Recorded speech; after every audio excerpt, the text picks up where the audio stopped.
అమెరికాని ధ్వంసం చేశామని ఇరాన్ చెప్తున్నటువంటి మాట ఇంతవరకు అమెరికా భూభాగం మీదకి ఒక డ్రోన్ కూడా పంపించలేకపోయింది ఇరాన్. అదే ఇక అది చేయగలుగుతున్నదల్లా దారిలో ఉన్నటువంటి వాటిని ధ్వంసం చేయడం. ఇప్పుడు ఏం జరుగుతుందో చూడాలి. ఎందుకయ్యా అంటే తాజాగా ఇరాన్ అయితే ఇరాన్ని వెంటాడి వేటాడుతుంది అమెరికా. ఇరానియన్ నగరాల మీదన అమెరికా వేస్తున్నటువంటి బాంబులు, ఇజ్రాయెల్ వేస్తున్న బాంబులతో గతంలో ఎన్నడూ లేనంత విధ్వంసం. ఇదిగో నగరాలే పేలిపోతున్నాయి. పెను బాంబులు విసురుతోంది.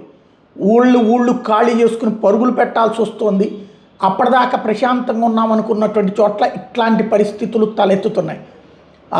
ఎక్కడి నుంచి ఎక్కడికి వెళ్ళి దాక్కోవాలంటే బంకర్లకు వెళ్ళి దాక్కోక తప్పని పరిస్థితి తలెత్తుతోంది.